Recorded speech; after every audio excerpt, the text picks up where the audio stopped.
Welcome to the world united. Welcome to the world united. So hi everyone, Pranam, and welcome to Meet the Master series. I am Mansi, and this is a prelude to the World Parliament of Spirituality, the WPS, the third edition. And this World Parliament of Spirituality is going to be held in all the 6 continents. And in Northern America, it is going to be held in the last week of November. And I look forward to seeing all of you there. So today in Meet the Master series, we will be meeting Mr. Alan K. Collins. And he is a master quantum think coach and a strategic quantum think consultant. And he has done consultation for professional and for personal reasons. And he also works with mastery performance. Along with his wife, Deanne Collins, who is the creator of Quantum Think, he coaches executives in leading corporations, government agencies, as well as entrepreneurs around the world. And they use their advanced thinking technology, Quantum Think, and they also work through their online audio program, Quantum Think Experience. So welcome, Alan. Hi, welcome. Thank you. So my first question is, I want to go into your childhood. What was your childhood like? And were there any experiences there or incidents there that brought you into that field, in this field? My childhood was in England. I grew up in London, England. And I don't think there were any incidents. I had a very normal, growing up. I don't have any brothers and sisters, so I had a lot of friends.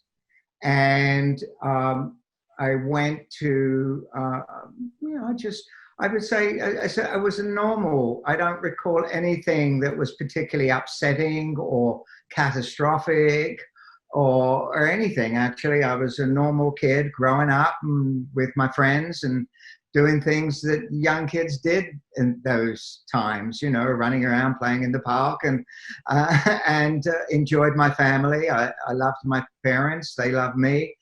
My family was very close. We had a very close family, not necessarily logistically, but close in terms of, how we were with each other.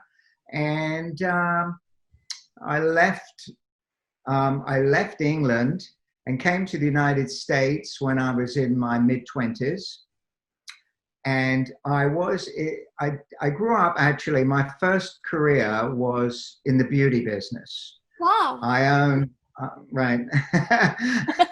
I owned salons, hair salons.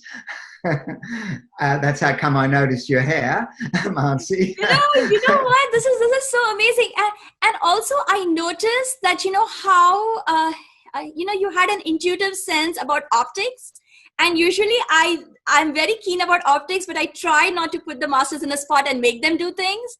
But I am so heartened that you actually saw that, and you were like, no, I want to change the optics of my background. And so thank you. I can see that, so you might have left that business, but it's still a part of you and it has integrated itself in your. Oh, absolutely. Absolutely. I mean, that was there before I got started. So I was in the beauty business. I owned salons in London, in New York, and in Miami. And that was really, I did that probably up until, I don't know, maybe for about 20 years, 20, 25 years, something like that. I was in that business.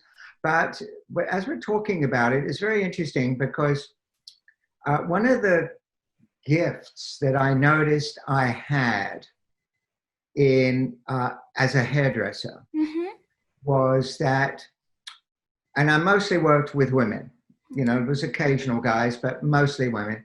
What I noticed very early on was that I was able to recreate what somebody wanted, whether they actually brought me in a photograph of a celebrity or friend or from a magazine, or whether they explained it to me, or whether they were actually quiet and said nothing at all, or whether I asked them things like, you know, where are you going, what are you doing, whether they wanted the hairstyle for a date or to meet a date or for a job interview or a party, a wedding or whatever.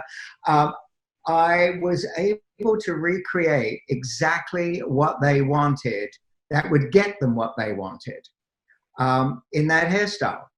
And that was very natural for me to be able to do that. And the interesting thing is that's actually what I do now, except that I don't do it hairdressing. And this is actually one of the distinctions of quantum think. Quantum think is made up of 21 what we call distinctions in thinking, and one of them is the hollow movement of purpose. And it's about how people, the hollow. It's one of the distinctions out of the 21 is called the hollow movement of purpose. Okay. Hollow movement was a term coined by David Bohm, the quantum scientist, who died, I believe, last year or the year before, as he was referring to the hollow movement of the universe and how things would go in and out of visibility. They wouldn't go in and out of existence, but they would go in and out of visibility. So sometimes you might be able to see your purpose, and sometimes you may not be able to see it, but it was always there. Purpose is something that is always there. We're always living our purpose. But sometimes it's very visible to us and we're in the experience of it. Mm-hmm. And other times we may be, not, maybe confused, distraught, stuff going on in our lives and not thinking about it, but it's still always there. So I realized this as I got into quantum think, when I looked back at what I did when I was in the hairdressing business and what I did as a hairdresser, that gift of recreation, what people's intent was. Mm-hmm. And that is actually how I do my work now. I'm able to discern exactly what somebody's intent is.